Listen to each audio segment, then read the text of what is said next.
Il y a bien longtemps à Madagascar, un roi vivait heureux. Il regarde grandir sa fille Valametso. On parle de sa beauté dans tout le pays. Un jour, les conseillers disent au roi, Roi, il faut marier ta fille. Mais le roi ne veut pas se séparer d'elle. Pour gagner du temps, il déclare, Ma fille épousera l'homme qui lui offrira une robe aussi belle que l'arc-en-ciel. Fidi, un jeune villageois, décide de tenter sa chance. Ses amis se moquent de lui. C'est impossible, tu n'y arriveras pas. Fidi se fait paysan et cultive le plus beau coteau du monde. Puis, il se fait mineur et ramasse des pierres précieuses multicolores pour décoller la robe. Bonjour, soyez bienvenus sur Smartness Marie TV. Aujourd'hui, nous allons étudier le texte encore pour le roi avec sa fille qui ne veut pas se séparer d'elle. Muraho mwese tubahaye ikaze kuri Smartness Marie TV. Uyu munsi rero tugiye kubigisha nkuko bisanzwe umwandiko mu rwego rwo kwimenyereza kuvuga, kumva no gusobanukirwa igifaransa mu buryo bwiza ugipuratika, ugikoramo pratique. Nkaba mbamenyesha ko ariyo nzira nziza yo gusoma utwandiko dutoya cyangwa se imyandiko minini, ukagerageza kuwusoma inshuro nyinshi, ukifata amajwi. Mbere na mbere urabanza ufata ikayi wowe ukigera hano bwa mbere wandukura uyu mwandiko, numara kuwandukura ubone kutega amatwi uko nagiye nsoma, nawe usubiramo nyuma nyine uraba wabanje kwandika ibisobanuro by'amagambo utumva, noneho nyuma usome ugerageza kongera umuvuduko, bityo wowe uzisanga umuntu arimo avuga igifaransa ukabyumva, uzisanga utangiye nawe kuvuga, uko ugenda uhura n'amagambo inshuro nyinshi ukayamenya neza. Kwiga ururimi nuko rukoresha nta rindi banga. Reka rero tugerageze kugenda tubasobanura amagambo, nyuma tuze kongera dusome twihuta, ubwo namwe niko muri busome mwihuta, noneho bityo mukomeza mudukurikira ku masomo tubagezaho.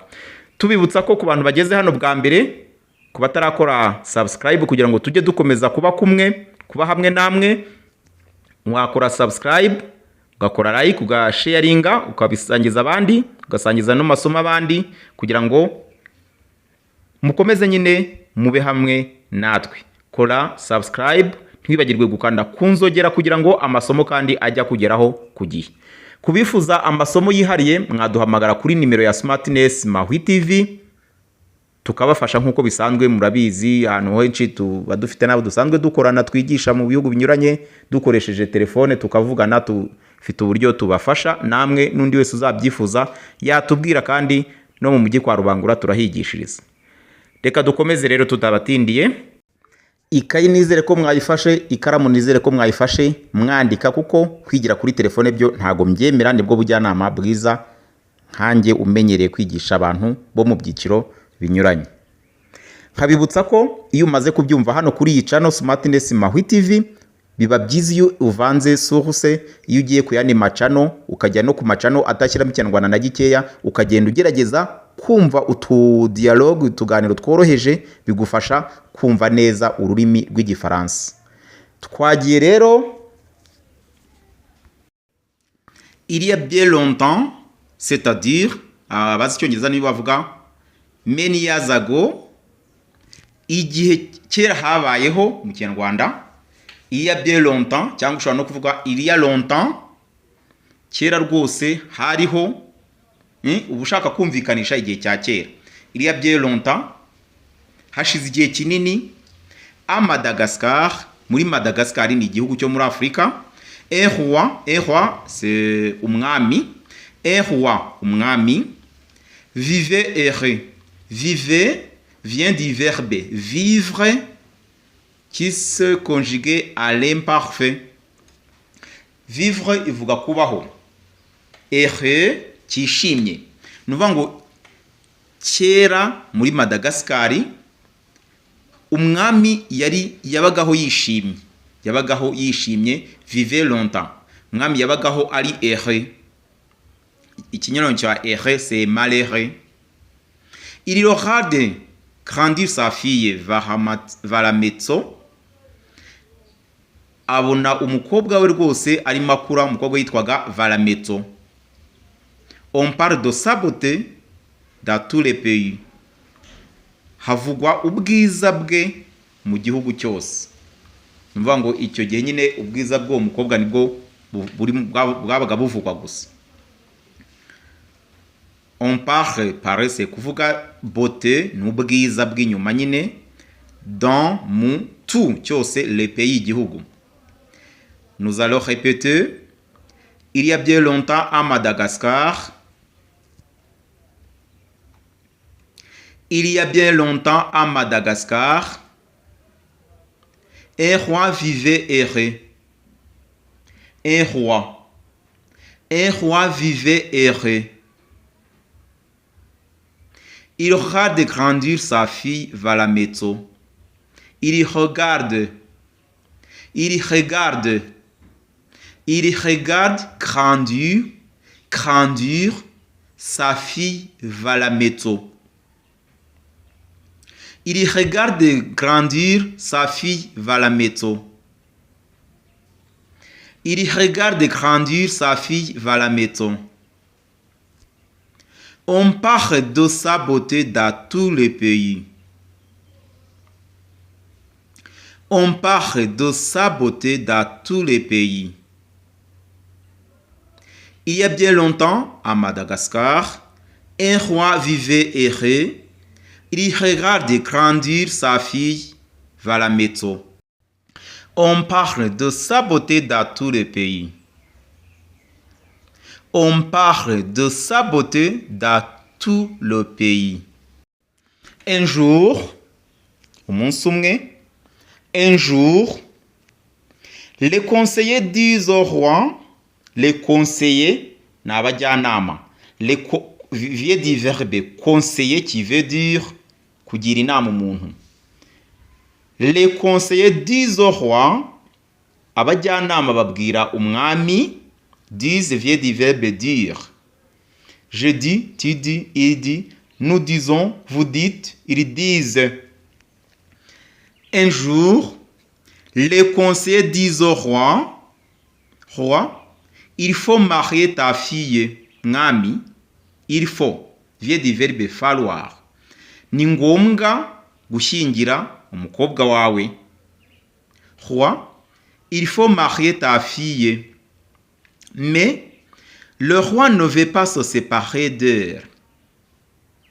Mais, ariko, le roi, umwami, ne veut pas, c'est le verbe vouloir.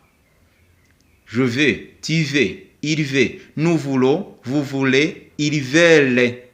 Mais le roi ne veut pas se séparer d'elle. Impamvu zino nshinga mba ntazanditse mu masomo y'inyuma twagiye tuzandika, biragusaba ko ugomba kureba amasomo yose tuba twarashyizeho. Mbibutsa ko ukanda handitse mu Smartness Mahwi TV, ugakandamo ukongera ugakanda handitse video, ahanditse home urahasimbuka, ugakanda handitse video, ukareba urutonde rwose rw'amavideo twabashyiriyeho. Ni ibi byose rero nugomba ibyo ntanditse, ibyo byinshi biba biri mu masomo twagiye tubona. Mais le roi ne veut pas se séparer d'elle. Ariko umwami ntago yashakaga rwose gutandukana nawe. Séparer ni ugutandukanya cyangwa se gutandukanya ni ibintu nk'ibyo. D'elle, iyi elle irasimbura uriya mukobwa. Pour gagner du temps, kugira ngo bashe kwiha umwanya wo kuba ari kumwe nawe akibyigaho. Gagner ni ukuronka. Pour gagner du temps, temps ni igihe.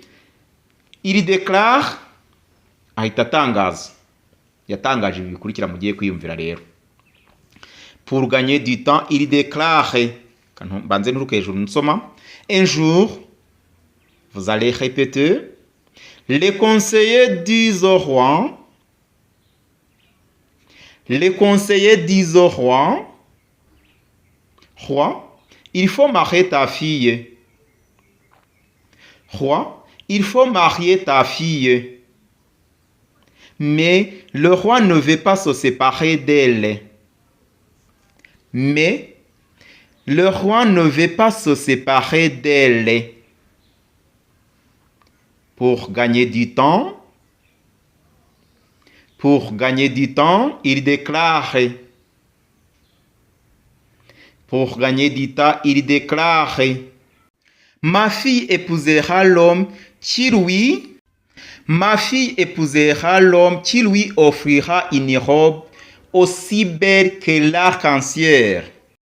Aha aragira ati umukobwa wanjye azarongorwa n'umugabo uzamuha ikanzu nziza nk'umukororombya. Arc-en-ciel nicyo umukororombya. Arc-en-ciel ni umukororombya. Offrira, je t'offre, vient du verbe offrir, ni ugutanga. Ubwo rero akavuga ati ini robe ni ikanzu aussi belle, ni ikigereranyo cyo kuvuga ngo iyo kanzu igomba kuba ari nziza nk'umukororombya. Ma fille épousera l'homme qui lui offrira une robe aussi belle que l'arc-en-ciel. Ma fille épousera l'homme qui lui offrira une robe aussi belle que l'arc-en-ciel. Fidi, un jeune villageois. Fidi rero akaba yari umuturage uri aho ngaho. Un jeune ukiri umujene rwose, décide de tenter sa chance. Afata icyemezo. Décide ni ugufata umwanzuro. Tenter ni ukugerageza amahirwe, nk'iyo bavuze ngo tentation de tricherie ni ukugerageza gukopera. Tricher ni ugukopera nyine. Tentation de voler par exemple ni ukugerageza kwiba. Nawe rero yavuze tenter la chance ni ukugerageza amahirwe. Fidi, un jeune villageois, décide de tenter sa chance. Fidi, un jeune villageois, décide de tenter sa chance. Ses amis se moquent de lui. Ses amis ni inshuti. Se moquer ni ugukwena. Gukwena, guseka umuntu bakamuha urw'amenyo mu Kinyarwanda niko babyita. Ses amis se moquent de lui. Ses amis se moquent de lui. C'est impossible. C'est impossible. Ni ntago bikunda, ntago bishoboka. Possible ni ibishoboka. Impossible ni ikidashoboka. C'est impossible. Tu n'y arriveras pas. Ntago rwose hariya, ntago uzabigeraho. Bamuhinduye, baramusetse bati wowe urabona wabigerageza bigakunda. C'est impossible. Tu n'y arriveras pas. Ntago hariya wahigeza. Fidi, un jeune villageois. Répétez. Fidi, un jeune villageois décide de tenter sa chance. Ses amis se moquent de lui. C'est impossible. Tu n'y arriveras pas. Ntago uzabibasha. Fidi se fait paysan. Fidi yihinduye umuturage et cultive le plus bon coton du monde. Ahinga pamba nziza ya mbere ku isi. Yaravuze ati kugira ngo ibintu nzabigereho ngomba kwihindura umuturage iby'umunyamujyi nkabivamo nkafata icyemezo. Fidi se fait paysan et cultive le plus bon coton du monde. Vous allez répéter. Fidi se fait paysan.